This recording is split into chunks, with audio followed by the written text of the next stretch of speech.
our ink class tonight, where we're going to be recreating Halfrith hare. So what are we using tonight?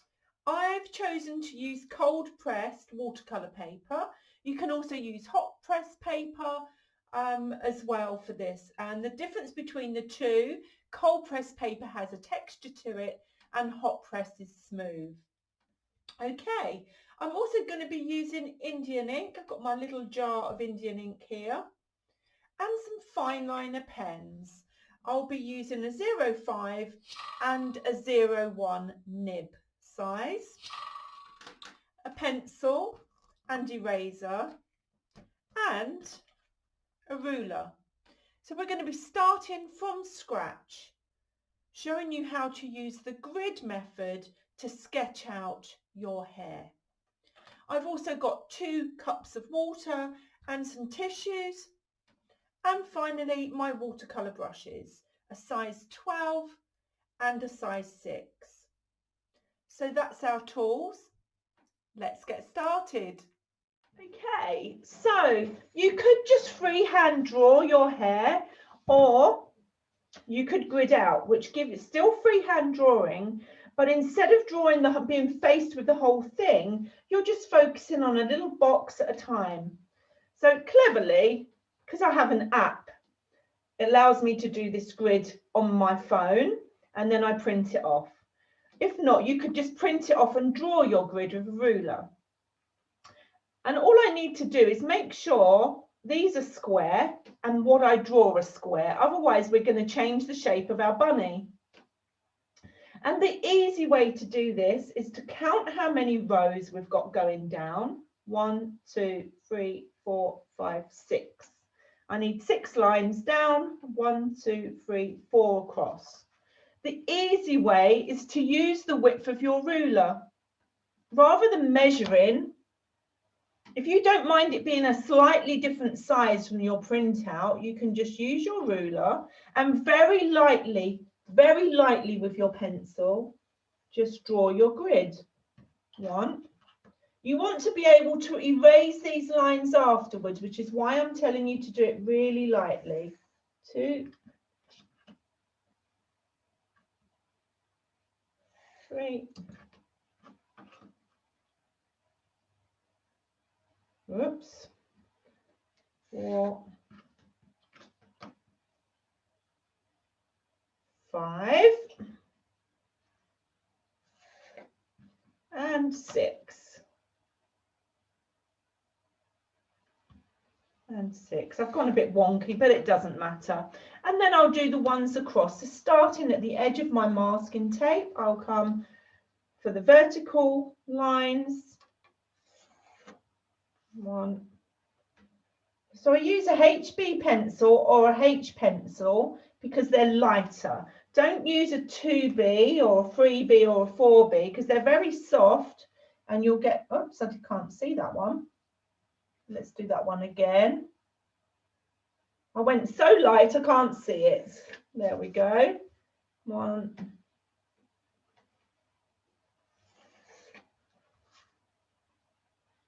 And my last one. There we go. That's our grid. Now you're probably going to struggle to see that on the screen. I don't know, you might be able to see it. But I have my grid. And I have my bunny. It's always good to have your reference photo right close to where you are. And the trick here is to start in the right box, okay? So I'm going to start on this top one and I'm going to look to see where his ear comes within the box. So all you're focused on are pretty much where the lines cross the grid. So I'm just going to start here. I will sketch a bit heavier than I normally would so that the marks show up for the screen. About 3/4 of the way up that box. And down and crosses at the corner. Then I'm looking where it crosses the next boxes. So all I've got to do in that box is one little line. And again the other side.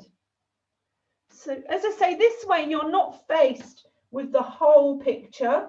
You're just focusing on a box at a time, looking where those areas fill the grid. Generally, I start at the edges. So here, I'm going to come down to where his ear crosses the line and join it back up to the top. So start at the bottom. So I've got my mark here. The next one is just in from the corner. So up I come and join up the line. Obviously, it's not a straight line, so look at the curves. Really pay attention to that reference photo. His ears are so big, it looks like he's not going to fit on the paper, but he will. So following that ear round and down, coming across just under halfway in this box, I'm going to come up. Now, I originally drew Halfrith, and yeah, I named him. I do like coming up with names for my characters. About 3 years ago, I think. And he's sold over and over again. He's on mugs and all sorts of things that I print him onto, but he's a very popular little hare. Okay, so that's one ear. I'm just going to come down the edge because there's a little bit more of his lightness, the white part of his ear, just coming down the side. Because in this view, we can see the back of his ear, and just in here is the dark bit. The middle of the ear, just a little bit of it there. Okay, come across the head next. Pop the end of his other ear in. And we'll give him the crown of his head. Also, when you're sketching, you should look at the negative space as well as the shapes of the animal or object that you're drawing. So the negative space, what I mean by that are the shapes in between the ears, and use that as a guide as well to make sure that that shape looks right.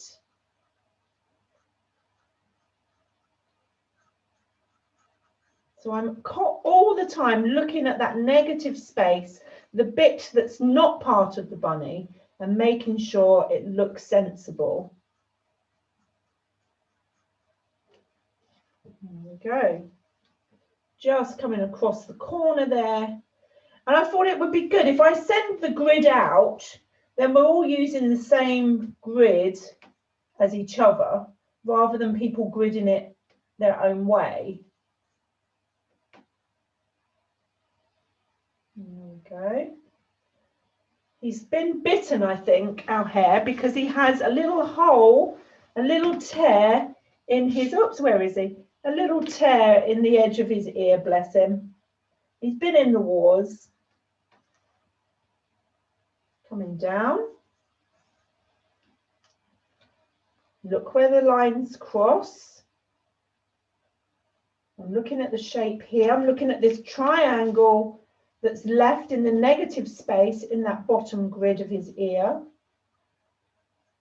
And then the good thing about gridding out, you've got a better chance of getting everything in the right place, especially things like his nose and his eyes, because you don't want his eye in the wrong place.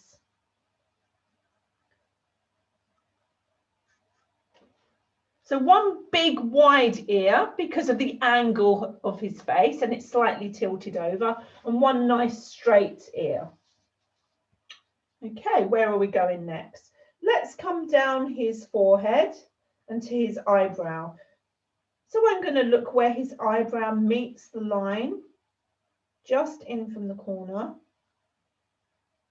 Come up and over, and then it arches, curves round, and comes up to meet the ear. He really looks like he's not going to fit, doesn't he? Even I'm worried, and I should know better. He will fit. Okay. So now I'm going to come down his nose, again looking at the box, seeing how far in the nose is, and getting that gentle curve up to meet the eyebrow. So I'm doing him much bigger than I had him before, sort of almost twice the size. It's better to do it big for camera when you're teaching a class on Zoom. There we go. I'm just putting the white blaze in beside the eye there. Okay, come down to that nose and his mouth. So I'm going to jump straight to the corner here where his nose, his twitchy nose curls around the corner of that box. That's a nice piece to put in. Comes up and again cuts just across the edge here and round for the nose. Yay, he fits. He fits. Oh, I'm so happy. Okay. Up round the mouth. Look at that shape of the mouth. Look how it curves round, following the curve of the side of his face as we come up towards his mouth and his nose. And down the other side.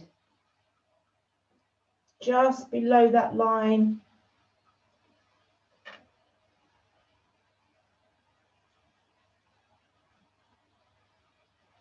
And then just sneaking behind is his bottom jaw, just a little sliver of his bottom jaw peeking underneath. So this is his mouth here. I'm just going to shade that in. You don't need to do this, just so it's clear for camera. Okay, let's put his nose in. Now his nose, we don't really have much guide. So if you want to, you can take your ruler across your grid and put a diamond over it. Let me use my pen. So you can make your grid smaller to give you more clues as to where exactly that position is. So I'm just going corner to corner. I'm going to draw across in that section there because his nose is just floating in the middle. And then do the same with your pencil, of course. So you can break it down into smaller segments. If there's an area that you're struggling with, just make it easy for yourself by making that smaller. Now I know where I am. I can use that shape to help me come across his lovely little nose.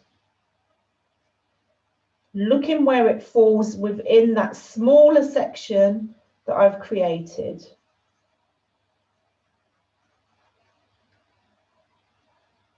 To his nostrils, and then it cuts across to the top. There we have a nose. Okay, carrying on then.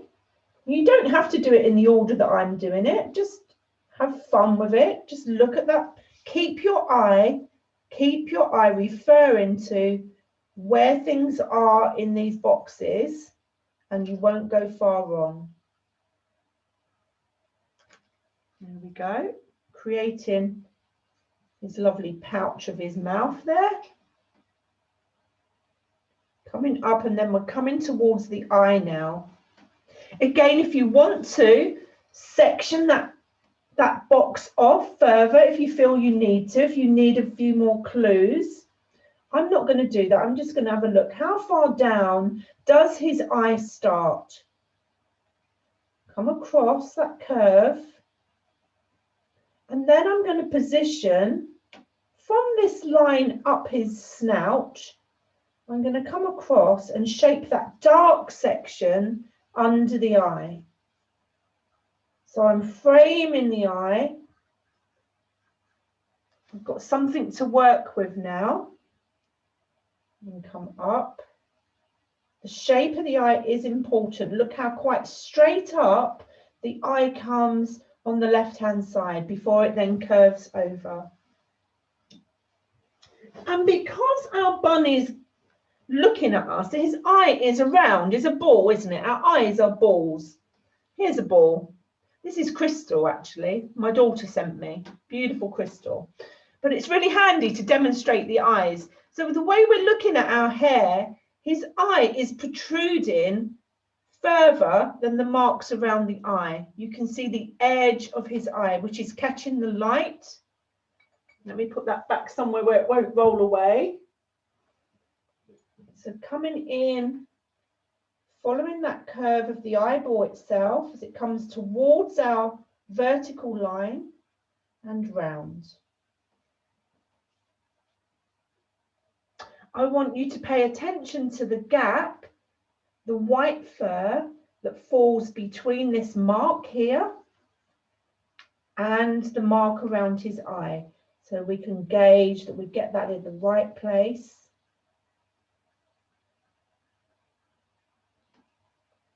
And then we can come just within that to form the rest of his eyeball.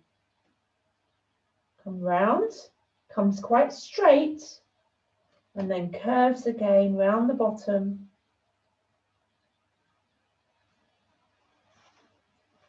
He can watch us now. Once we've put the eyeball in, we're just going to mark in where the pupil, where the dark black section is within that eye.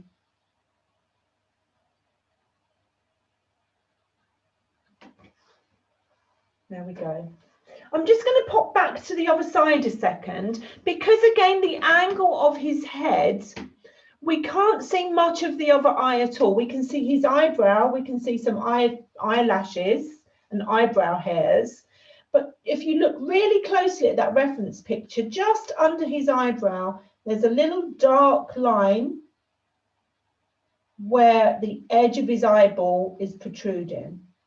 So just popping that mark there.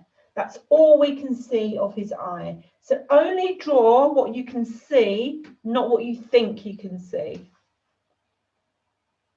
Okay, he's coming along handsomely, isn't he? Right, patch then. I'm looking at the markings now, coming up from his nose, sketching in, following that grid,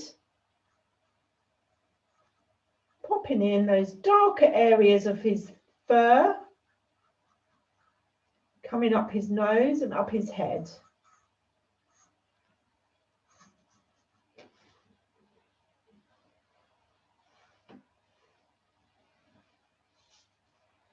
We're nearly there, guys. Okay, back to his ear. I'm going back up to the top now. I want this, we've got a line coming across his head. It extends in front of his ear there. And then we've got this black fluffiness coming down, down, down. It's this bit here, this dark patch above the eye, coming out and up. Very lightly, just giving ourselves a roadmap, if you like, of where these darker sections sit within his fur. Coming down his ear, come down to meet that mark. And then again, you've got this highlight where the sunlight's shining on the hair, probably from behind. It's highlighting the white fluffy bits on the side of his ear. So I'm going to pop those in as well. Looking where that ends, that's the right spot. Coming now down the back of his head, down to where his head meets his shoulder, right down in the bottom corner, join up the lines.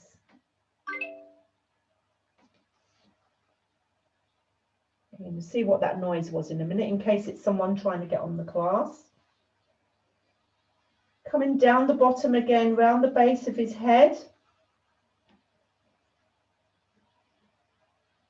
And this bit, the bottom of his head, his jawline, pretty much crosses this box right across the middle with a little curve coming over.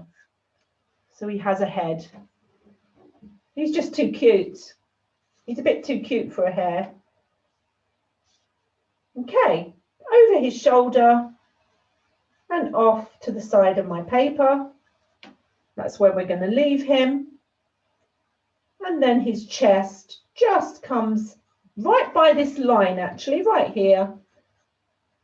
Just bring an indication of his chest.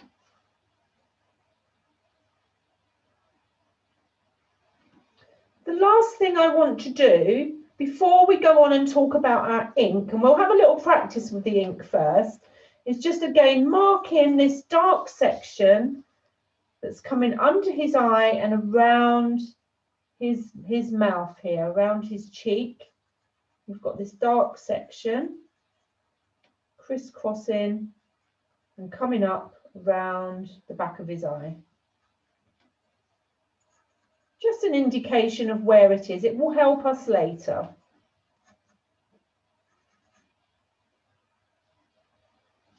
Okay, I'm just going to check what that was and give you all a chance to finish drawing your hares and grab my tea while I'm here.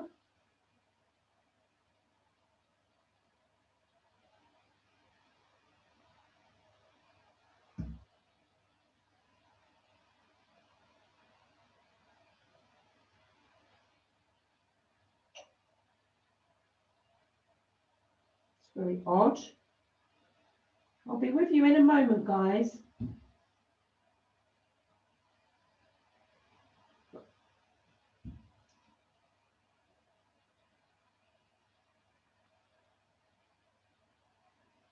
Very strange. I'm going to be peeking at you whilst you're... Once you're happy with your bunnies, take your eraser and get rid of those lines.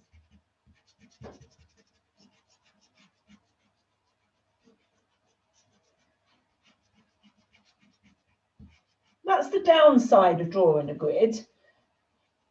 What you can do as well, if you don't like drawing the lines on your actual work, is to do this on a piece of photocopy paper, draw it using the grid reference on there, and then trace your drawing. So that's another option.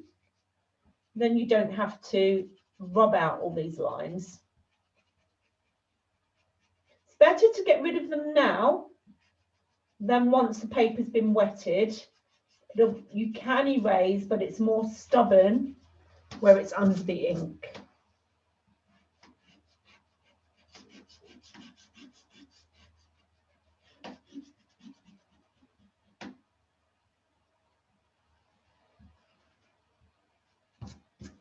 Really useful thing to do when you're, particularly when you're trying to draw a person, to get their eyes in the right place. Really good for people, really good for buildings as well, because it helps you get the perspective right on the angles of the buildings. It just breaks it all down for you.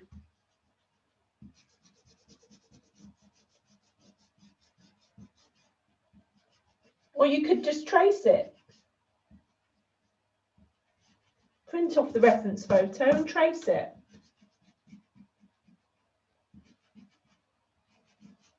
I was reading an article the other day about a fellow artist who sent a photo of a person to his pupils and asked them all to complete it by tracing it and then painting, to see the results and how different the results, because some people say, oh, you shouldn't trace, it's cheating. But the outcome, and he showed all the different paintings that people had done, were so different, even though they had all traced, because that's just part of it. It's just part of the process. You've still got to get contour lines, get the sense of form. There we are. Now I pressed a little bit harder with my pencil to get those lines, so I have to work a bit harder to erase them.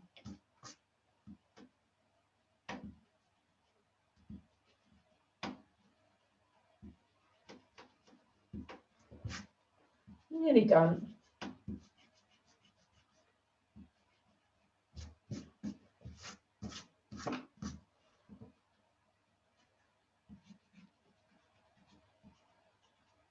And you can tidy it up again later, the little bits around the edge. Get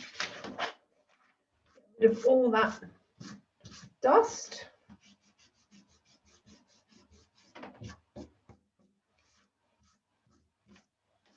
Okay. Right, guys, I just want to very quickly talk to you about your pens and the ink. Now, if you haven't got Indian ink, you could use normal ink. You could even use watercolour, black watercolour, if you wanted to. This is Indian ink, and it behaves similarly to watercolour. However, unlike watercolour, when it's dry, and you cannot shift it. Okay, so be sure where you want to put. You have a limited time where you can lift out whilst it's still wet, but once it's dried into the paper, it's totally there forever. Okay, so that's the difference. And Indian ink has a gum in it. You'll see it's got a thickness to it, and it's got a natural gum in it, and that's what makes it solidified when it sinks into your paper. Because of that, I want you to be careful with your brushes after the lesson. Give them a nice clean out with soapy water, just lukewarm. You never use hot water to rinse your brushes. It can melt the glue, okay, because the gum can embed itself right down in the bristles of your brush. So give it a really good clean afterwards. So I'm going to take some of my Indian ink and put it in the middle here. Just dip my brush in and put some ink in the middle of my mixing palette. Just a few drops. A little goes a very long way. Clean my brush out. So I have 3 pots when I'm using ink because it makes such a mess. Clean my brush. And then I'm going to bring some clean water. Just use your brush to ladle it up and make a puddle of clean water in a well. Dry your brush and then go into your pure ink or your black watercolour if that's what you're using, and put a dollop of ink in your puddle. And all we've done now, I'll show you the Indian ink. Whoops, if I pick some up. So that's the pure Indian ink. And I've created a wash of a different shade because we've diluted it down into this puddle.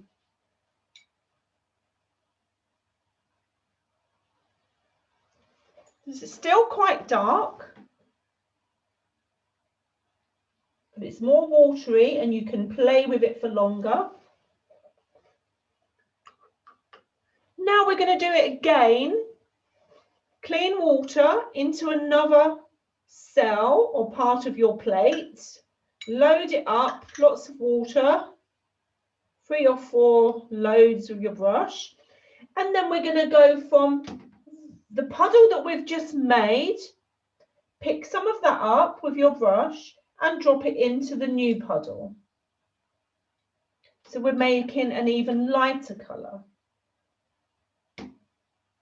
So we've got our pure Indian ink, our dark wash, a medium wash. And we'll do it once again. Clean your brush out first, clean it off. Load up your mixing well with water, 1, 2, 3, 4 dips, 5 dips even. And then go to the one you've just done, pick some of that up and drop it into your new puddle. That's very light. We have a very light grey. That's all we really need. So we've got our pure Indian ink. We've added some water here and taken some Indian ink into the puddle. And then we've repeated that process as we go round the palette, adding water and taking from the previous puddle to the next. So you get your 3 gradients of colours, of strength, of value. Okay. So with your Indian ink, as I say, it behaves like watercolour, so I can put it on here, wet on to dry, clean my brush off, and just bring some water towards it and watch what happens. Just like watercolour, it will bleed out and it will come over, and you could create a gradient from strong to dark, just like you can with watercolour. And you can go back into it with a dry brush and lift out, but you have to be quick. As I say, once it's dry, you're stuck with it. So I'm just taking a damp brush, running it through the paint, wiping it off on the tissue, keep going over it until the paper starts to dry, and you can pull out a stripe in your ink. So again, just like watercolour. Damp brush, not a wet brush, a damp brush. Every time you stroke through it, make sure you wipe off what you've picked out. And as the paper dries, it stops filling in behind you and you'll keep your stripe. We're going to use watercolour tonight, watercolour, ink. We're going to use the ink tonight to give the shape of form within our rabbit, our hare. We're going to create the tones and the values that we see in the reference picture. So those areas under the eye, around the cheek, coming up his nose and the back of his ears. So all we're using the Indian ink for is to get that base down. We're then going to use our ink pens to do the hair-like texture. So just want to do this again. I'm just going to take my ink, create a circle with my ink, wash out my brush, pick up a little bit more, and just want to turn this into a ball. So I'm just working that ink, pulling it forward and letting it fade out so I get a three-dimensional shape. I'm going to take some pure ink now from the middle. I'm going to drop that in, wet into wet, and darken one side. I'm imagining that my light source is coming from the left. Clean the brush and then just gently walk that out and across the circle. Imagine that's an eyeball. Okay, so just using a single colour or value in this case, you can get the sense of form of an object.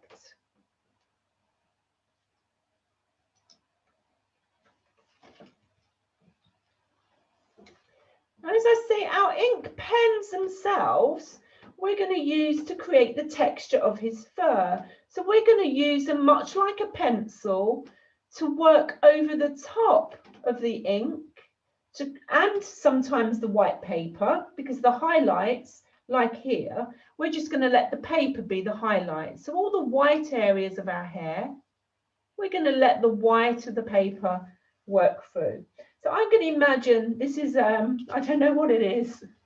I'm going to create fur over this ball with my ink pen. And I want you just to create little dashes. Doesn't matter which size you use. Little short dashes. I'm going to make them a bit longer so you can see. I'm going to get my fat pen. Actually, I'll use my nib pen. You'll see better.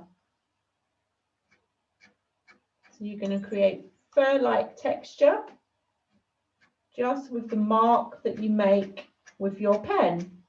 So flick it long, you get long hair, and lift the pen up as you come away from the paper. Lift that pen up and flick away. I'm flicking towards me, but I could be going up his nose, in which case I would flick upwards. Whichever direction the fur is growing, we need to make our marks mimic that direction, and that is critical. Okay. So with simple marks, we can create the illusion of fur and texture. With simple marks, we can also make things look dark or light, just like we did here with the liquid ink. So if I take my pen and bring some lines very close together. Just create a line, really tightly bunched lines. I'm going to draw a box around that. There we go. And then we're going to draw another side. Let's make a cube.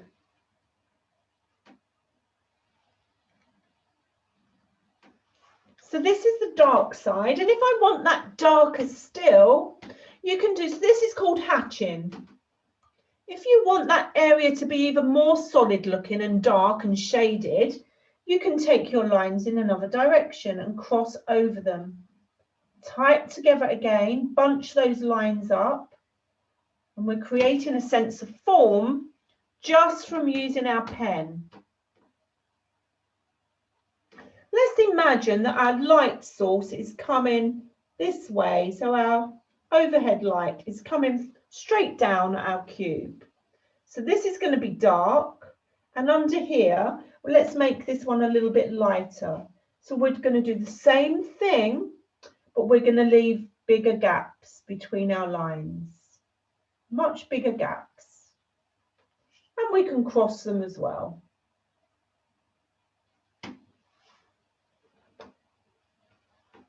So you can see how just using very, very simple hatching marks, not only can you create a sense of texture, but you can create a sense of form. And we'll be doing a little bit of that over the top of our ink work. Okay, end of the lecture. My 05 pen seems to be dying on me. Oh no, it's back to life now. Okay, I'm going to pop that to one side and let's get on to bring our hares to life. Now we have options, guys. You can sketch the outline first, the contour lines, or we can put the wash down and start creating the dark patches within his fur. I'm going to pop this picture here because I think it might help you, as well as the photo, to be able to see the one I did previously. So let's see if I can position that for the camera so you can see that as well as the photo. There we go. So you've got two to look at. My option, because otherwise it gets a bit boring for you, is to start shading him in with the liquid ink. I'm just going to make another puddle here because I've run out of my dark wash. I'm just going to fill that up before we begin. Take some pure ink and drop in.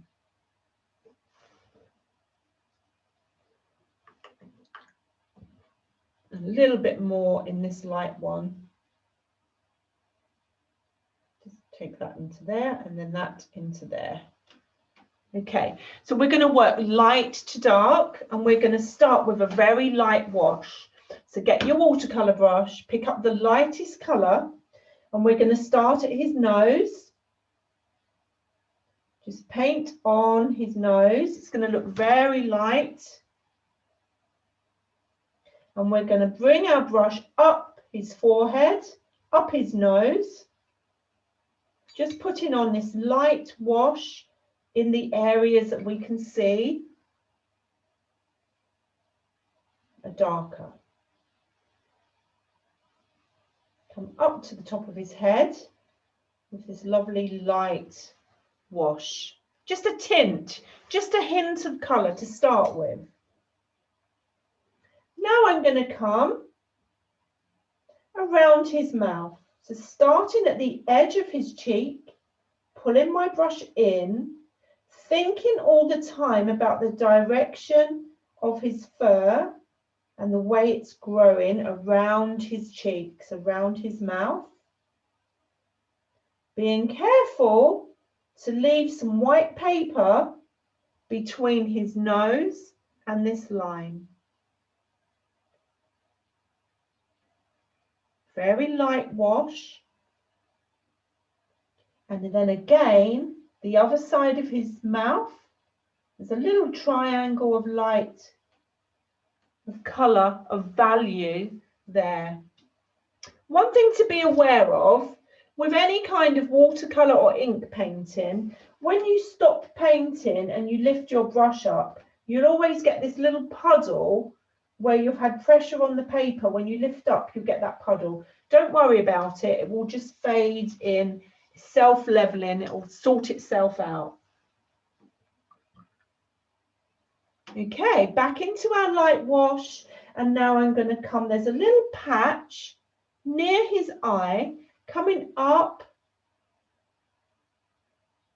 come over towards the eye, just a light patch there. I put too much down there, so I use my brush like a sponge to soak some of that up.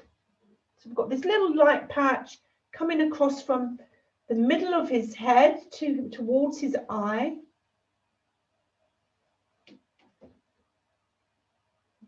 And again, now I'm going to come under his eye. Now think about the way the fur, the direction of the fur on his cheek. You're going to pull across and up, cross, and it curves. Look closely at the hair growth, at the patterns that you can see in the reference photo.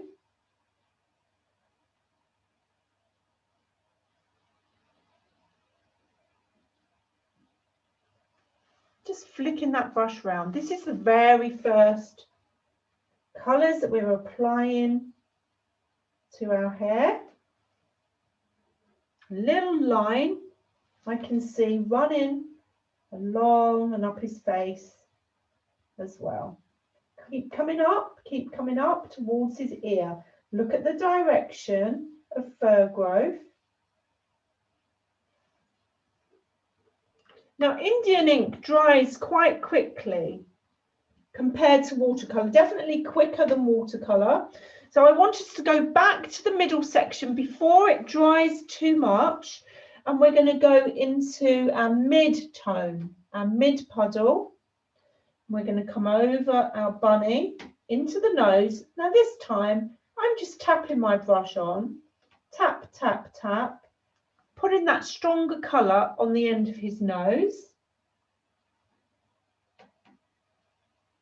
Just tap it down, and we're working wet into wet. The paper's already wet, we've got a light grey on it, and we're just adding this slightly darker shade over the top, coming up his nose now. I'm going to make that a little bit darker. Up we come, up the middle of his face, up towards his eyebrow. Look at the direction of that brush mark. Up to the top of his head and back down.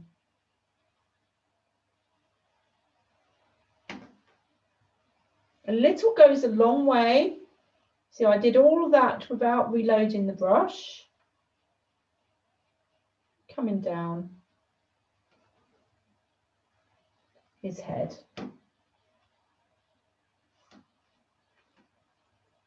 I'm going to now take my pure ink, just a tiny bit, and just come at the bottom of his nose because it's darker, right at the tip of his nose. If I can pick some ink up, let's try that again. And just tap in into the water, into the wet paint, a little bit. I've got a bubble. I've never had that before. There's a bubble in my water. There we go. Just darkening the tip of his nose. Watch what happens as that bleeds up and into the water underneath. Just softens by itself. So we're blocking him, we're giving him a sense of value. And we're also going to take our darker wash now, not the pure ink, but the dark one, and come under his eye. Come right onto the tip of your brush, make small marks, pull that ink, put the ink down, and then just play with it with the tip of your brush, pulling it around where you want it. You're in charge. Coming up the side of his eye there. Just tap down, tiny marks.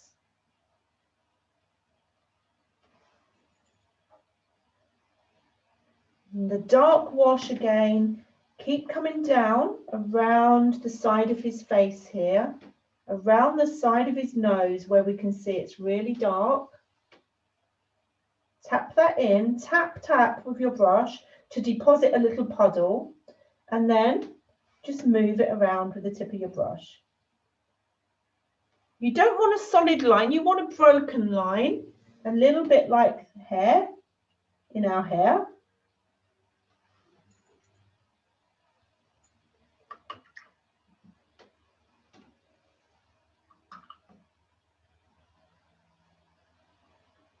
I'm now just going to wet my brush, just a damp brush, and I want to change this dark colour and get it lighter as it comes over. So just to bring in some water up to meet where we left off, to give that ink somewhere to bleed into.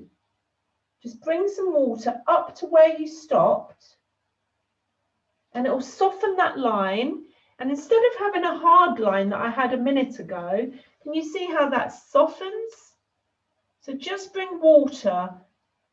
I always come with my water and creep up on it, so to speak. So I'll bring my water towards where I left off and let it run until I touch in where I left. It just gives it somewhere to go.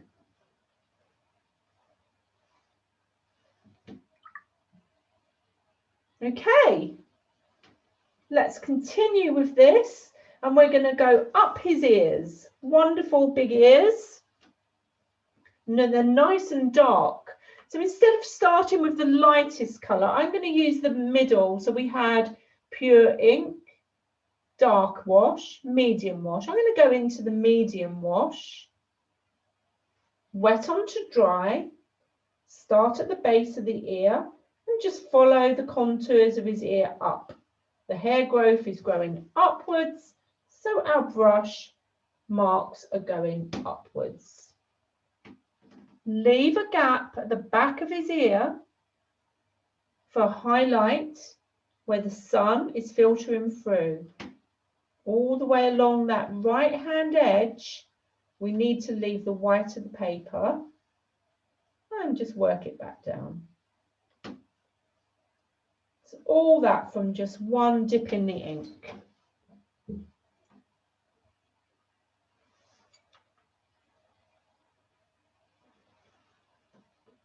Okay, I don't want a gap at the bottom between his head and his ear. So using a dry brush, I'm just going to flick into that wet ink and spread it a little bit so it meets the top of his head, but it stays a little bit lighter, just there. This is such a cute bunny.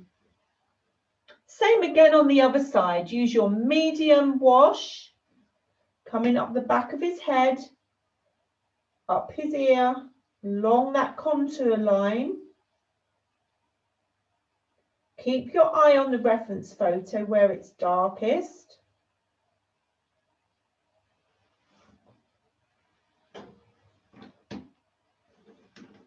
Let me just turn my board around, come in around the edge of his ear now, and to the top, where he's got the chunk missing. When you just tap your brush down, if you want it to look stronger, your colour, just tap and lift, and you'll get little puddles of stronger pigment as opposed to brushing it. When you brush it, you're thinning the colour out like I did here. Where I want the colour stronger, I just tap the brush on, lift off to deposit these little puddles of colour. I'm going to go back to the first ear and darken by tapping the same colour over the top, but darkening that tone, that value, particularly along that left side. Tap and lift.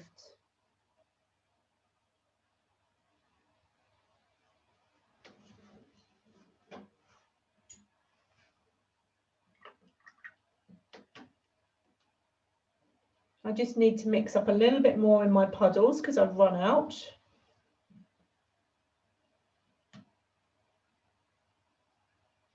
Put a bit more in the dark one.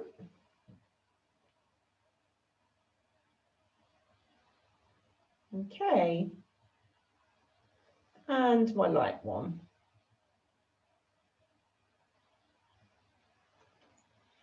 So let's continue with this ear on the right hand side. Coming in again, look at that white edge. So sneak up, don't go right to the edge, just come a couple of millimeters inside the edge. Coming down to his head.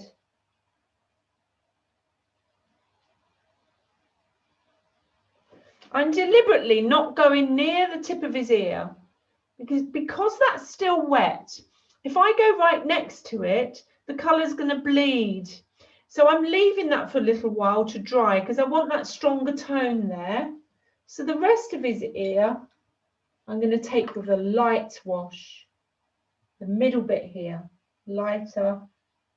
Leaving a bit of white where you can see the highlight in your bunnies.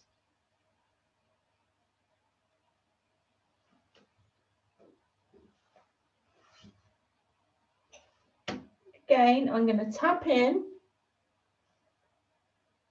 a really dark area, tap, tap, tap, tap down, lift up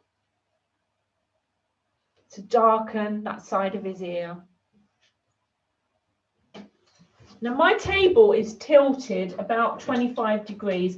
I'm just going to straighten it up a little bit because what you can see happening is I'm getting these puddles forming at the bottom. I'm just going to spread them out.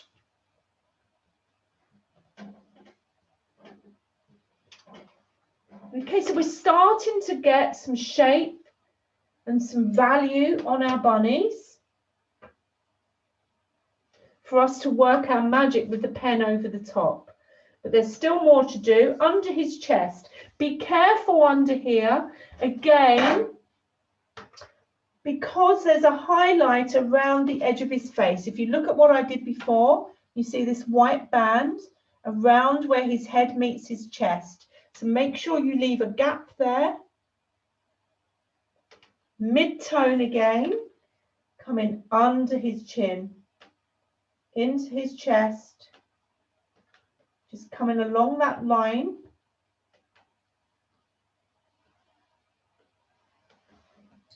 And then I'm going to flick down, following the direction of his hair. Flicking away from that patch of strong colour or medium colour.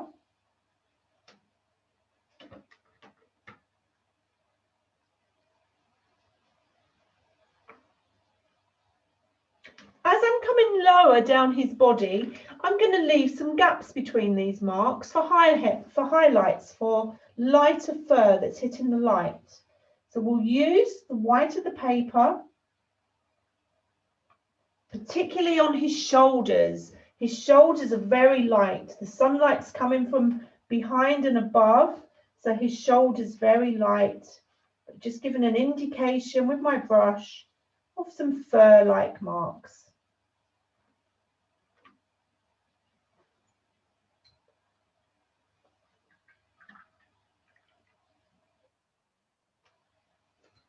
Oh, someone on the chat. I'm going to pause for a minute, give you a chance to catch up. But you will get the recording as well, so you can have another go when you have the power to pause me and rewind me. You will have the power. Okay, before we move on to our pen, we need to tackle some of the darker areas. We've not used our dark wash very much, so I'm going to go back into my bunnykins with my darker wash and really looking for the darker values in his head. So I'm going to pop some more ink on his head, not too much. Put it down and then spread it with the tip of your brush. Look, half close your eyes when you look at the reference photo. It helps you to see the real darks, popping these stronger values definitely in these ears, up that edge.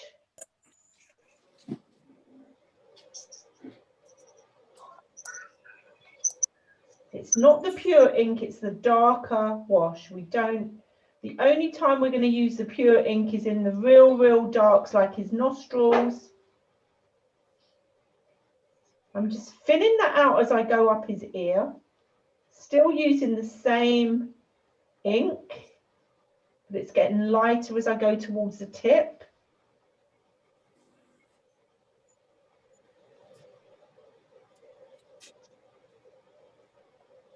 Making them look darker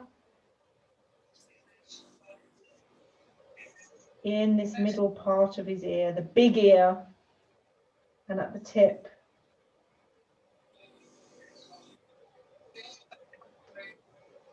Now what we don't want are any hard lines. So once you put your dark on, I want you to just wet where you stop painting so that it's got somewhere, like I said before, to bleed into.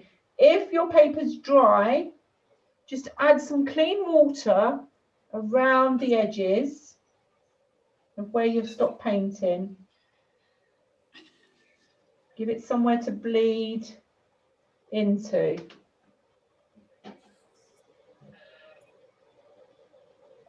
Indian ink dries ever so quickly, even in your pan.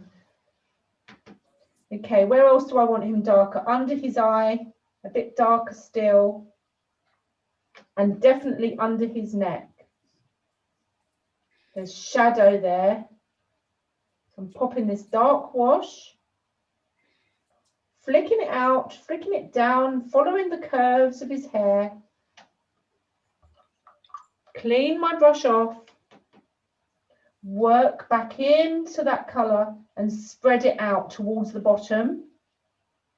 So I get a gentle change from dark to light.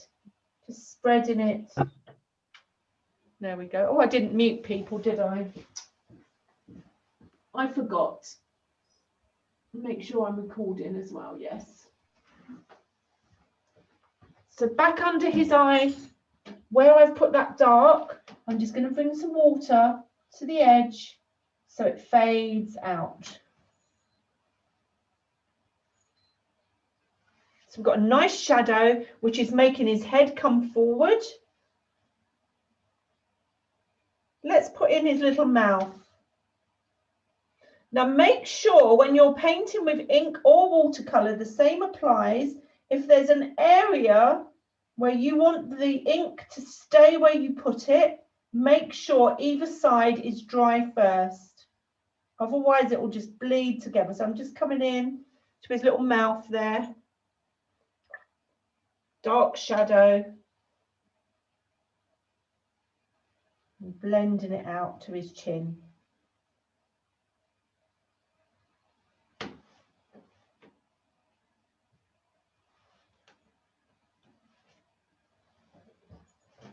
This is so cute. Okay. Scary bit now. If you want to, you can just watch me do the eye and then have a go. Or paint along. The key with his eyeball is the highlight in his eye. This big light that's hitting that ball that I showed you. So where the light hits, you get this white light like I've got here. In this case, it's in the top corner. You can use your pen if you want, okay? If you're not happy with your brush and you're not confident with your brush, just use your ink pen to fill in his eye. I'm going to take strong Indian ink. So I'm taking the pure ink, putting it in my darker wash with my smaller brush, just focusing initially on the pupil. So I've not gone pure dark yet because it's not just one flat colour. So leaving that highlight in his eye. Hey, you can see us now, look. I love it when the eyes go in. Sad. Now I've put that dark wash for his pupil. Now I will go into the pure ink And just in the bottom of his eye, again, just tapping with the very tip of my small brush, some dark ink at the bottom. Okay, so it's slightly lighter towards the top and darker at the base of the pupil.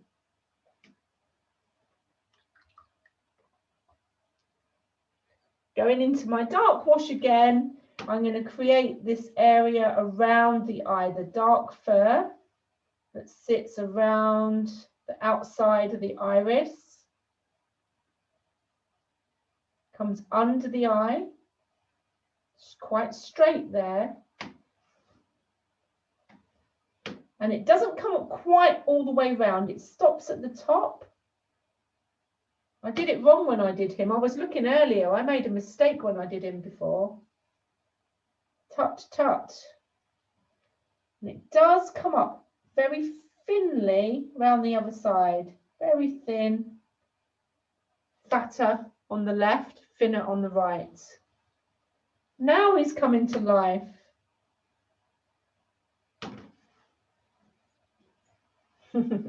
Whilst we've got this strong colour, I want you to go to the nostrils, if you're happy with your brush, and come along and shape, drop in the dark shadow under the nostril.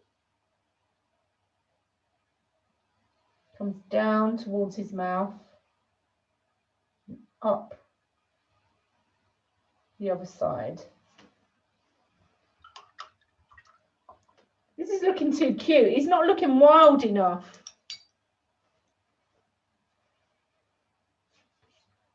Now there is a little bit of colour on the iris, but we need to wait for the pupil to dry.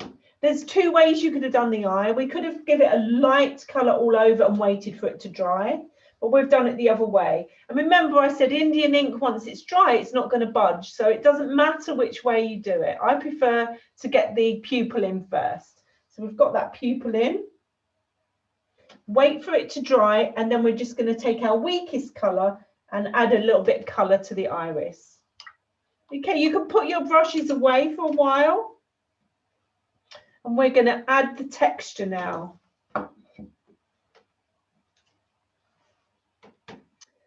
To begin with, I would say use your smallest nib. If you've got a selection, take the smaller nib.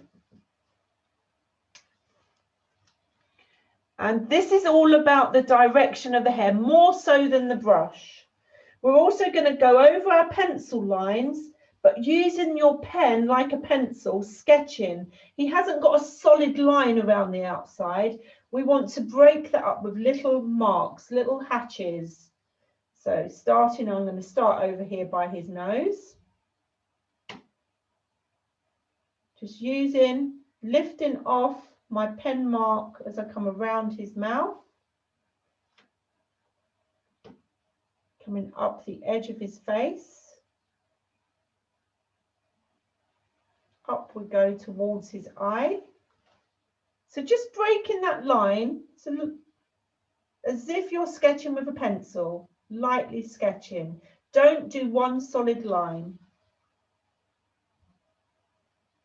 And some places you can see his fur.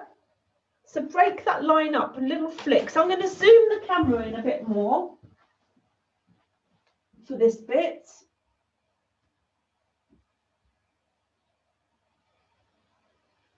There we go.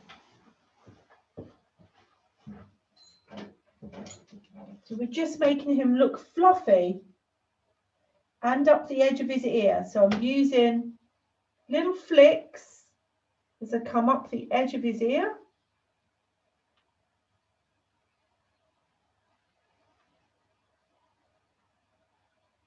Breaking that line up. Whoops, he's not all in shot, is he? Fluffing up the edge slightly.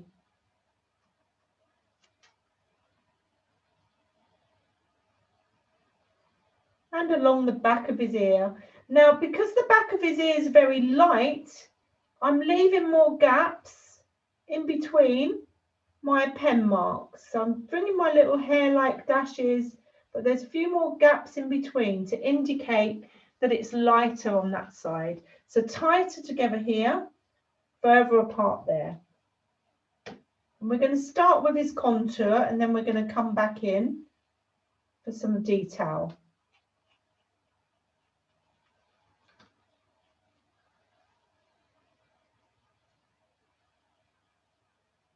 Be careful if you've got any patches of wet ink still.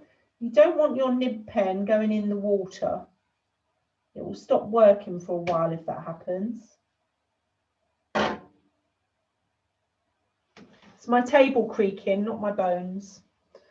Okay, coming down the ear. Look at the angle of the hair growth coming up the edge of the ear. Again, take your marks a bit wider apart where it's lighter.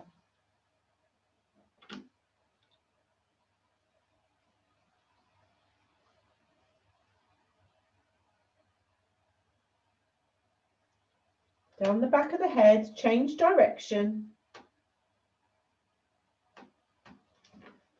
Over his shoulder. His fur gets longer on his body, so I'm making my mark slightly longer around his shoulder, and I will do the same when I come down to his chest here, making bigger, longer flicks with your pencil.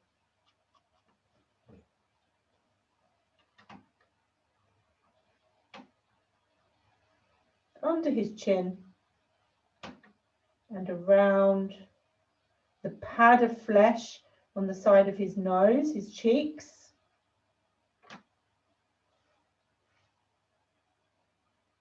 Now this is where, if you've not been brave to use your wet ink for the nostril, you can block in, scribble in his nose.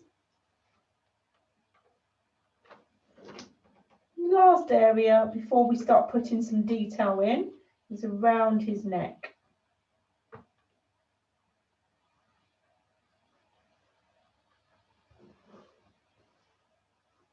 Okay, now the rest of this is going to be quite repetitive.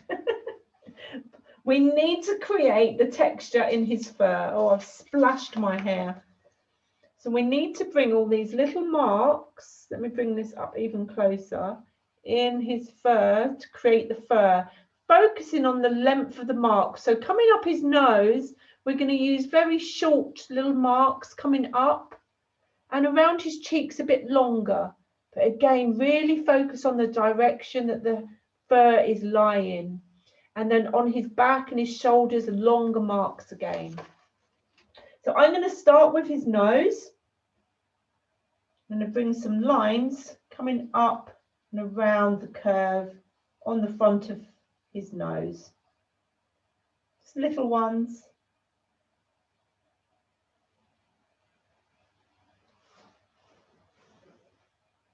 Just some texture. He's got a very soft, velvety nose, so I'm almost dots. They're so small, the marks. Think how short the fur is on this part of the beastie. Just an indication of the fur. We're not going to cover the whole thing. Then as we come up his nose, it gets darker, just beyond the shape of his nose. To give that shape, we're going to put our little dashes quite close together. We're coming up his face. And the hair on the fur is growing slightly inwards. So our directions arching in. And up we go.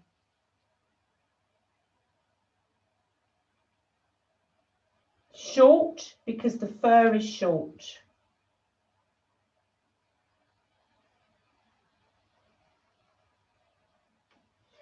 The hair that we can see, the fur, sorry, that we can see on this side, again, it would be coming inwards, going up, slightly inwards and up the nose. Just hold your pen really loosely, don't get stressed by it. You're just putting little marks to indicate the texture. Just watching the curve and the direction as you go. I wish I hadn't done him so big now.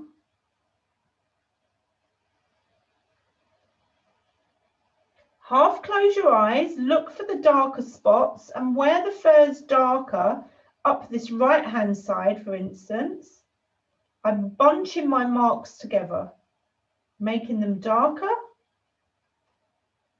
This little bit of a coming in towards his eye.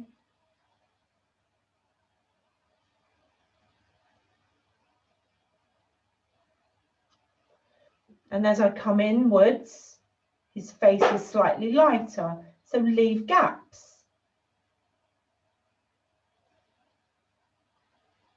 All the hair growth is going up this central line, and then as you come to the eyebrow, it curves round to your left.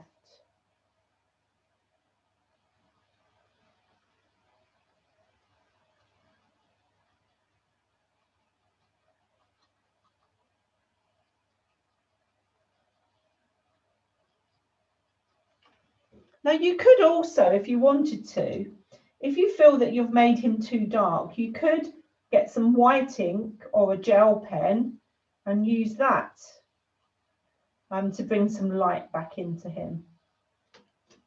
So coming up the crown of his head, look at the sweep of the hair direction as we come around the eyebrow. It's curling round to the left again, round to the left and up towards the ears. A slight curve to your mark.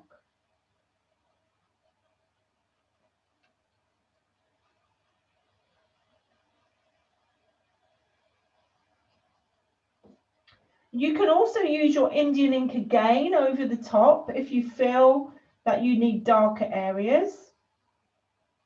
You can go back again over the top of your ink pen.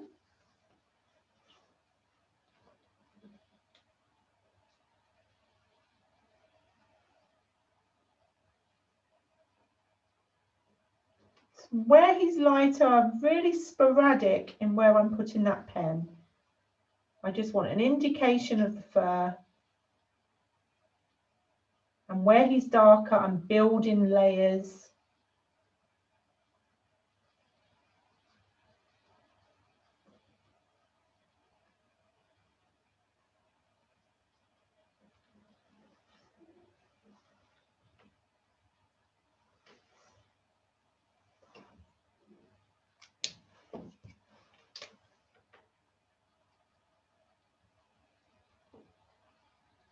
Curving up, coming towards the crown of his head.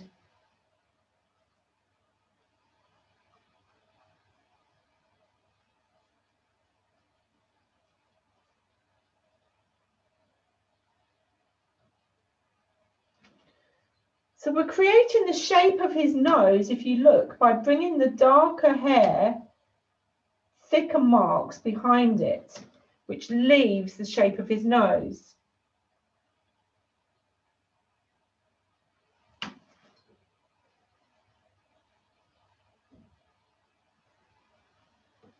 Okay, whilst we're over here, I'm just going to pop that sliver of his eye in on the right hand side.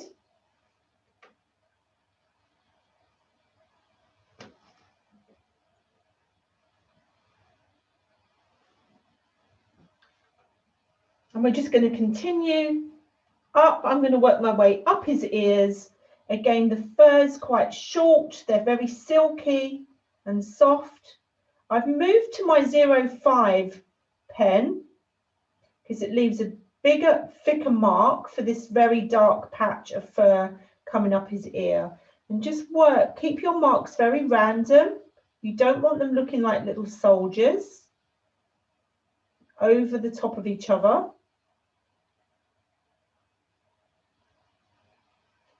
Keep your marks closely bunched together to make this real dark area. We've already got our dark wash on, but bringing these tiny little hair marks close together will make it look darker still.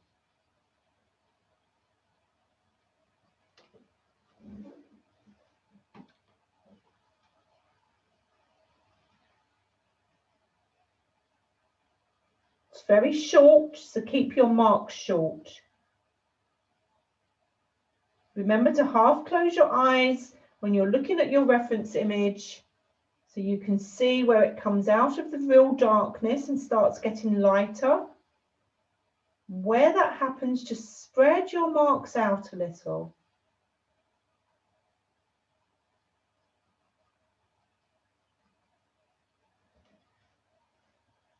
You should start to see that look of the silkiness of his fur, his tight, short fur coming up the ears. Follow around that edge.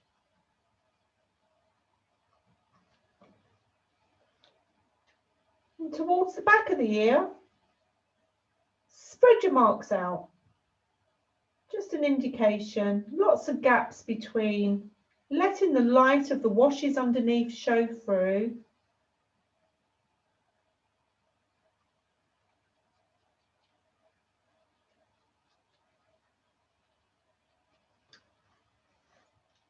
Now I've got a definite line here where the light of the ear is, and I've got this dark patch in the middle. So I want to break that up. There are still some fur textures coming out of this dark patch.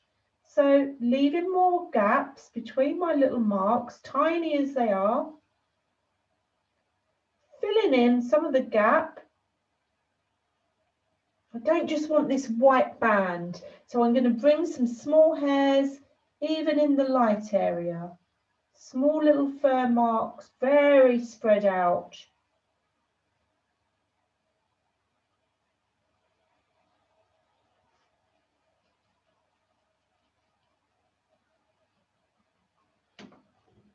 There we go. So they still look furry. We're still adding the texture, but we don't want to add value. Same the other side. We've got this band of white, so I'm going to work from the darker patch and flick out, breaking up that edge, and bringing a few tiny little hairs into the white area.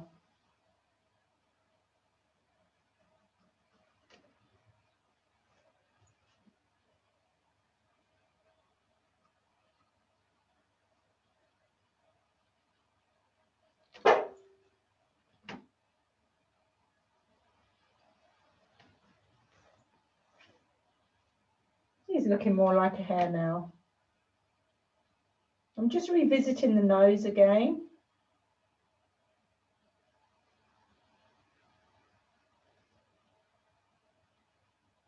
Adding a few extra little hairs. The same applies around this edge of his face.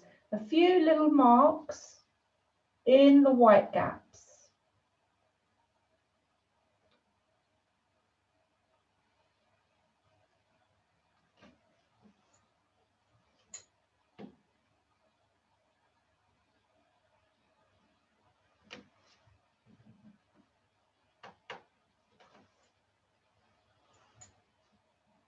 Okay, so that's the job of our ink pen, to carry on getting that texture and the different tonal changes in his fur. So even on his face, it changes colour. There's darker patches and lighter patches. So to get that pattern, you just go back, look at the pattern, keep your eye on the reference photo and build extra dense marks to indicate that pattern in the fur. So around here, you can see where I'm adding lines over the top. It's always good to come back to it the next day as well, because you'll see things with fresh eyes that you don't see when you're first creating your picture.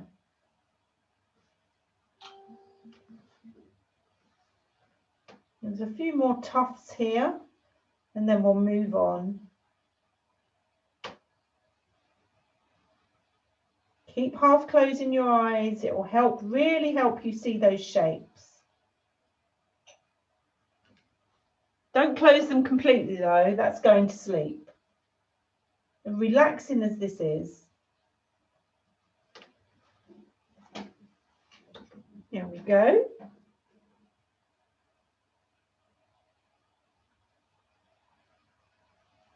As you come out of these darker patches, make sure you bunch your marks together. Then as you come away from it, spread them out, thin them out, so you don't get a straight line as such.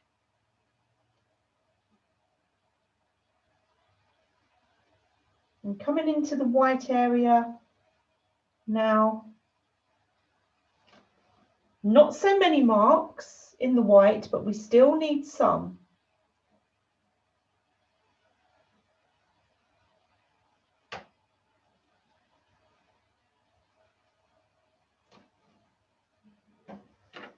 Otherwise it would look really odd. Following the curve around his mouth, look at the hairs, change direction, they're curving inwards around his muzzle. Very small still. We'll get to some longer fur in a little while and it will all become a bit quicker. Coming under his nose.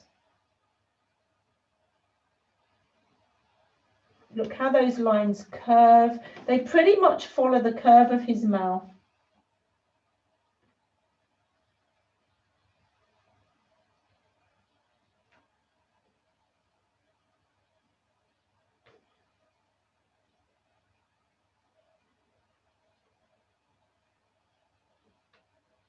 Now, some people, I said right at the beginning, prefer to do this work first and then put the wash on. But I like to capture the form first with the washes because then it sort of helps you know whether you need to put, you can get carried away with your hair-like marks.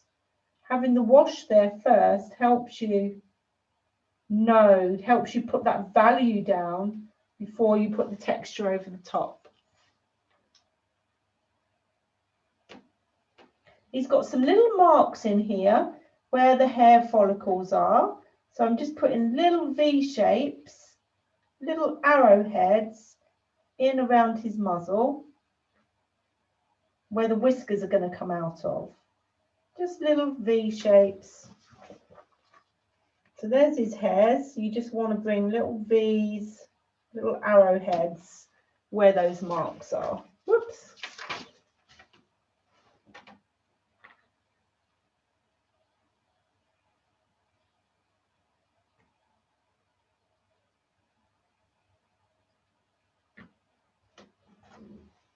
There we go. So even in this patch here, I'm just going to bring a few very fine hairs through the white.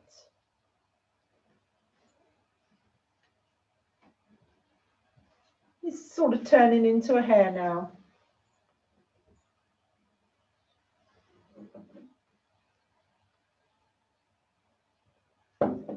Now, when we come to the other side in his ear, I want to really intensify the darks over this side. So I'm pretty much going to do hatching, just straight lines. Remember what we did right at the beginning, close together in the dark shadow of this inner part of his ear. So really bunching my marks together.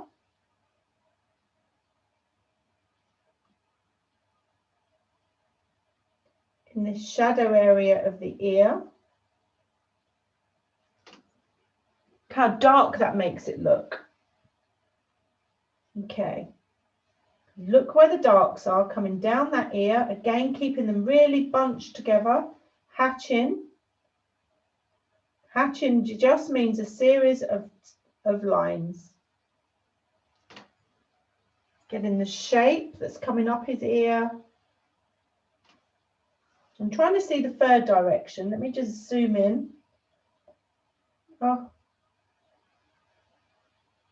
It's quite velvety, the inner part of the ear, isn't it? There's not fur on it as such, but it's soft. I'm just going to come the other way, keeping my marks really densely packed. Just shade. It's like I'm shading with a pencil, sliding that nib backwards and forwards. Easing up, release the pressure as you come out of that shadow area. It's dark, like you're shading with your pencil, side to side. You can cross those lines, cross hatch, and then as we come away towards the middle of the ear, we're getting a bit more light. So I'm just easing up, leaving bigger gaps.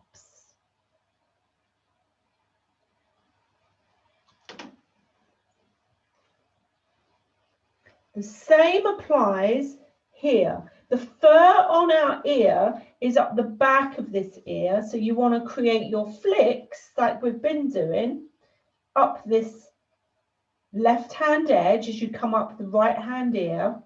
Create your hair-like marks, go back to your tick making, your little mark making, because he's furry and fluffy, and we want to indicate that. But in here and here is the softer part of the ear. So using that hatching, shading, side to side.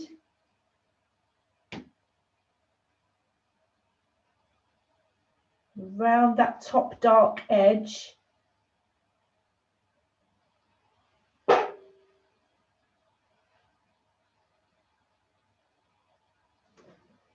Don't let your lines become too wide, too long. You're shading, but you're keeping it all quite densely packed and short, because the fur here would be super, super soft and short. Coming around that edge.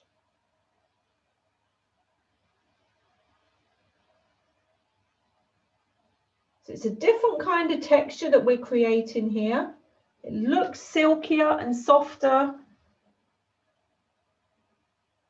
And again, as you come towards the middle of the ear, ease off, make your shading wider apart. There's a little line coming down his ear. I'm just popping that in.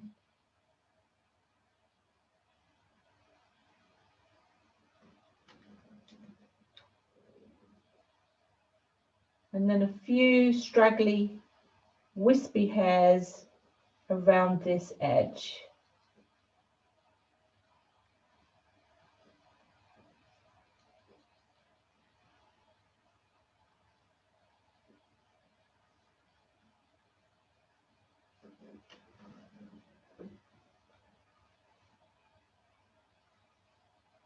I should just put a few tiny marks in the lighter areas, tiny dashes. Look how lovely and strong and dark that is. Pay attention to the bite in his ear, the tear as well. Make it nice and dark, coming down that edge.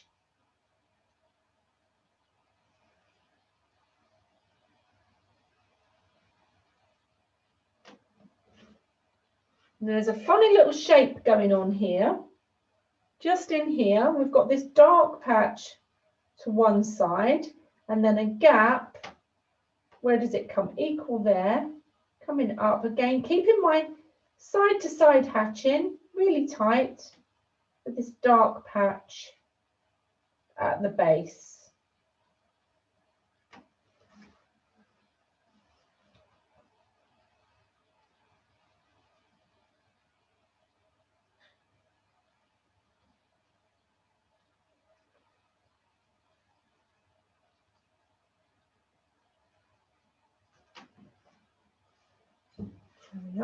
Don't forget, in the white bit, we want to bring some random placed hair follicles coming up within that white section.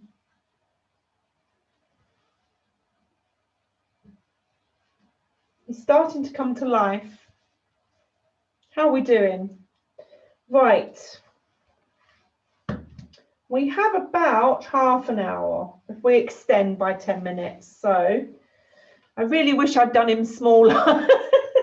He's taking ages, isn't he? Right. Into the eye. I'm going to strengthen around the eyeball. And again, very tight together.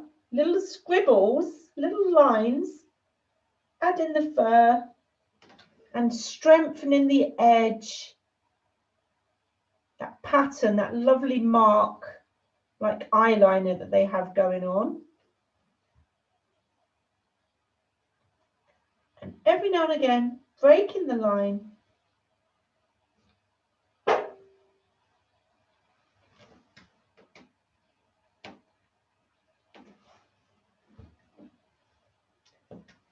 I told you to put your brushes away, but now's a good time to get your weak colour and just add a little bit of glaze, very soft grey, to the white of the eye, the iris of the eye. Just add that hint of colour.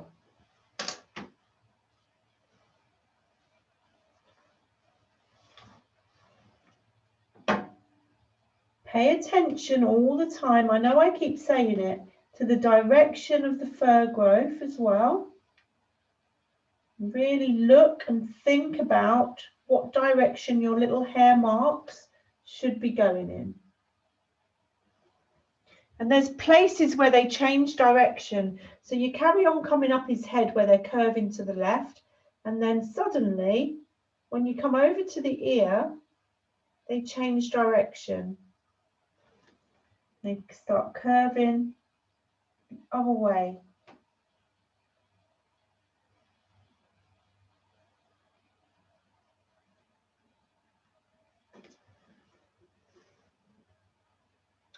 Remember your white areas, you just want to populate those with just a few little marks. He's a massive hair. I think I'd have nightmares about this hair tonight. And under the eye, in that white patch coming out from the eyeliner. Look at the direction coming under the eye and arching out to the right.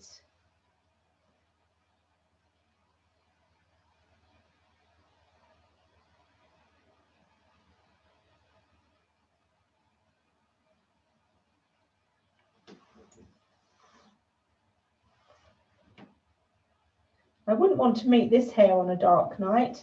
And then again, coming into this very dark, all the dark patches, make sure your marks are nicely, tightly bunched together. I'm still making these like fur texture, but I'm just bunching them up and then easing them off as I come out of the dark. Nice and tightly bunched. And then more sporadic as we come away from the shadow, out of that dark value. The marks are getting slightly longer now. We're coming to his cheek. So extend your mark, make it a little bit longer.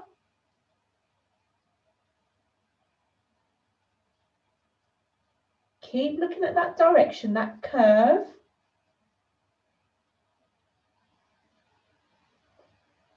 So they're about 3 or 4 mils long, these marks. So it's giving the indication of the longer hair. Keep them nice and short up the nose and then elongate them as you come to the longer areas. Spread them out.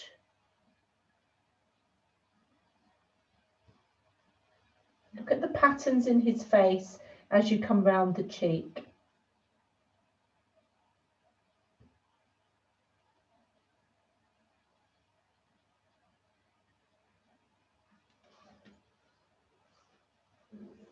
Coming up the side of his head, these hairs lying in that direction, coming out.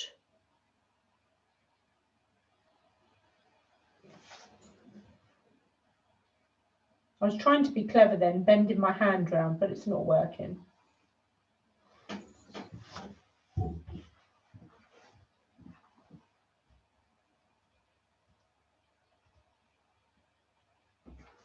I was just checking. I couldn't remember hitting the record button and I had a scary moment then. It's fine. Coming down from that ear, there's a patch coming almost level with his eye.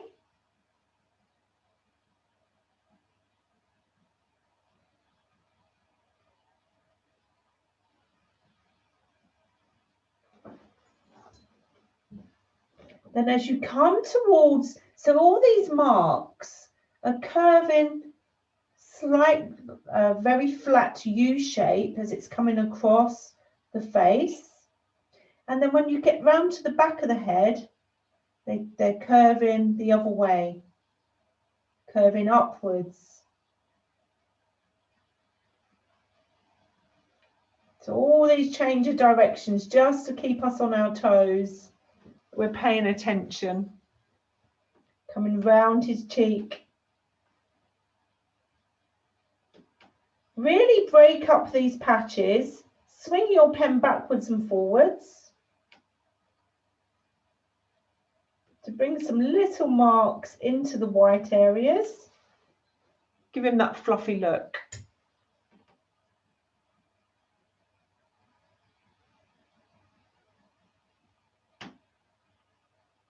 Careful to leave some white around his nose, the pads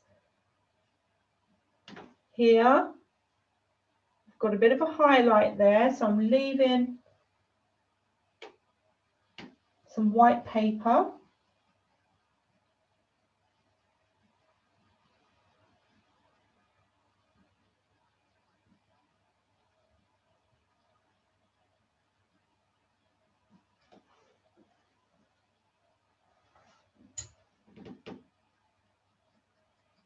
Where a dark area comes out of a light area, I just want to make sure that you take some marks back into the light. So again, you get a nice transition where a lighter piece of fur comes into a darker.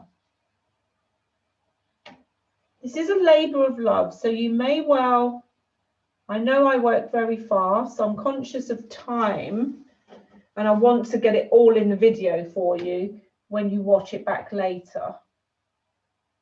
Just coming around the nose with a few hairs there as well.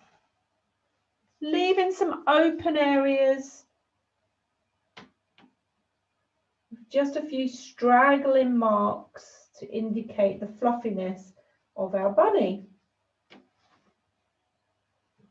He's looking quite handsome.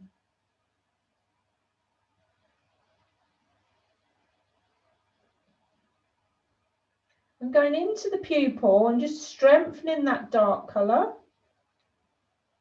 There we go. Up the back of the ears.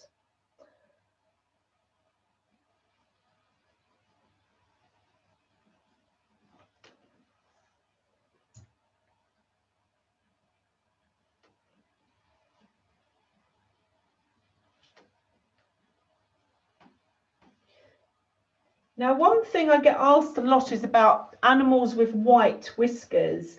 It really isn't worth that. You could go in with a white ink if you want to bring white whiskers over. Or another thing you can do is use a craft knife or a nib pen to scratch the surface of the paper, but I don't particularly like that either. So generally, I just use the black pen to bring the whiskers in, particularly on this side where there's no background. Alternatively, you would want to paint a background in with a very watered down Indian ink to give it a blurred out background.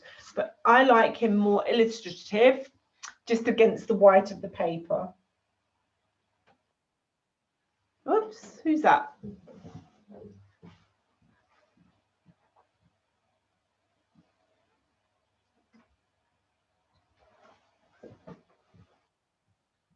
Okay, I must admit this is the first time in ages that all the people that booked pretty much are on the class. Lots of the times people watch later.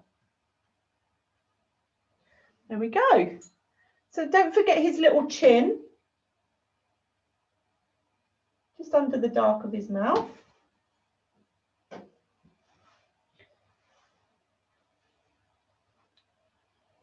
Okay, so as I mentioned before, on his chest, you're going to bring much longer marks. We've got hairier, longer fur. Look again at the direction all the time. I'm so repetitive. I'm like a broken record. Keep looking at the direction of hair growth because you will lose the look the minute you put the hair, the fur growing in the wrong direction. So really pay attention to that. Now he's got some tufts of dark areas here. So I'll show you on the big paper, if you stop what you're doing, when you're coming over your shaded area and there's these dark tufts, I'm going to take like the V shape that we mentioned up here and then build out from those and then cross one over the other, building these V shapes that appear in hair. You start looking at photos that you've got of humans, animals, and where hair grows, you get these overlapping V shapes. So where we want these dark tufts, I'm going to build lots of hairs coming out of one place. Keep going back to that start point and putting some dark tufts in. Much longer here, you can have some fun, relax a bit. So long as you've spotted that direction, just create these little bunches of darker lines. All coming from that same point, go back to that spot and then radiate from that your marks. All under his neck.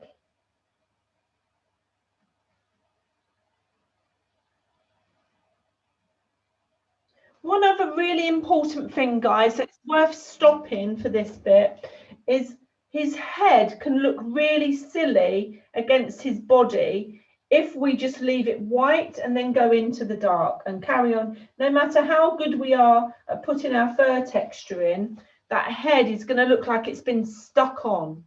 So I want you to take your pen back into the white areas of his face in places. So you're working into the negative, you're bringing the dark, breaking up the line of his face, bringing some of these V shapes again, inwards, just to soften where his head meets his body. Okay, so work in places. I'm going to really fill those marks in. Can you see just breaking that line up makes it look more realistic and a bit softer. And then have fun. Come away once you've done that with these longer marks. Look how they curl around his chest. They're curling under and around. And then as we come towards his shoulder, they start straightening up and curling the other way. Curl round and then round the other way. Down and round the other way.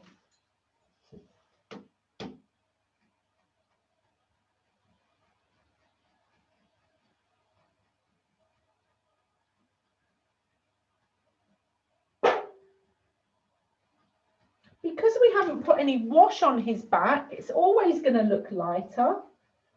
We still need to put that texture in. Oops, someone keeps dropping out and coming back in again. She must have run out of battery or something, maybe. So curl round, and then as you come across to his shoulders, it starts curling the other way.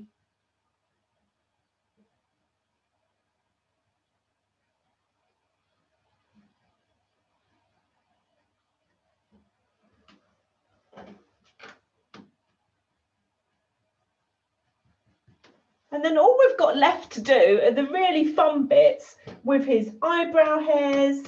So pop your pen against the edge of his eyebrow here. They're really long. Look how far up they come and flick out. They have so many hairs populating. Let some cross over each other. Some shorter ones and some longer ones. Because the hairs on the left-hand side are coming from the other side, not necessarily out of the fur that we can see, particularly around his mouth, I'm starting at the edge with those marks and flicking out. Long ones, short ones, cross them over each other. Short ones, some long. So they're all coming right from behind. Shorter ones.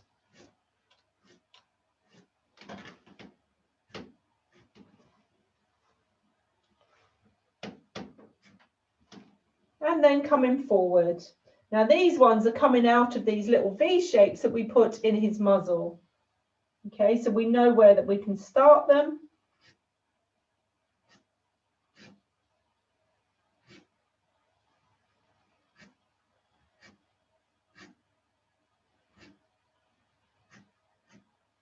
I just wonder if I've got a white gel pen in the drawer. I'm going to go and have a look to show you if you want to.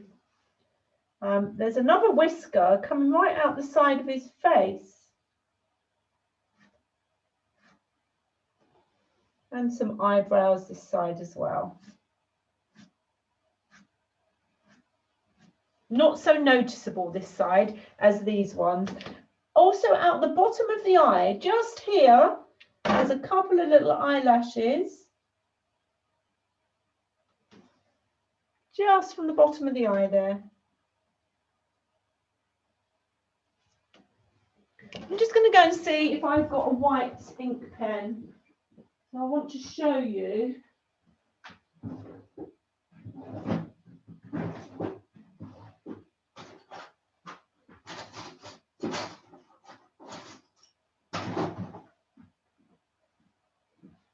Now I do have some white ink.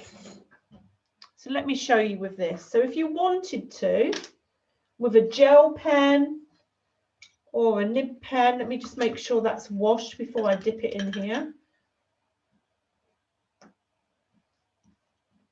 I don't want to pollute my white ink. Actually, I shall pour some in there. It's safer.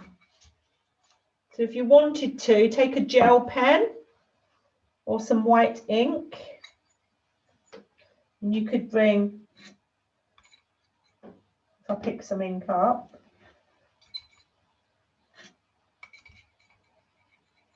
this is not working very well. It's kind of sinking in. I don't know if the camera's picking it up.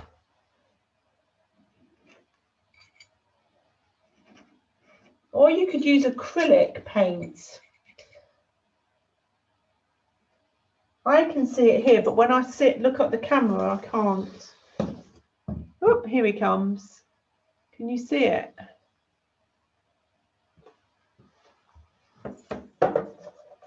There we are. One mean big bunny. Don't forget to sign your work.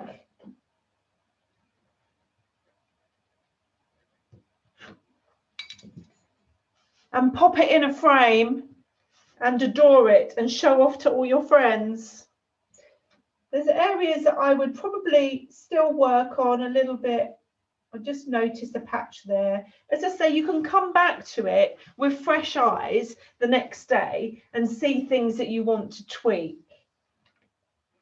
I definitely want some more whiskers.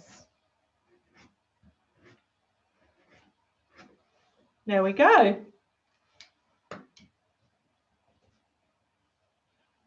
We need to come up with a name for this one, although he looks decidedly like Halfrith hare. So I'd be keen to know what you call your hares.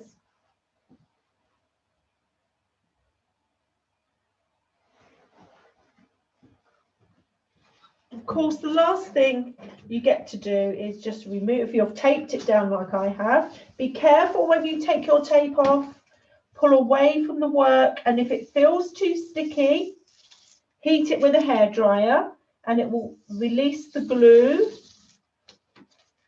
and it will come off easier for you and you won't ruin hours and hours of work. So there we have him, our little hare. I hope you've enjoyed painting along with me or drawing along with me this evening. And I really look forward to seeing your work close up. So please send it to me or post it on Facebook. And I hope to see you again real soon. Take care, everyone. Bye for now. Bye-bye.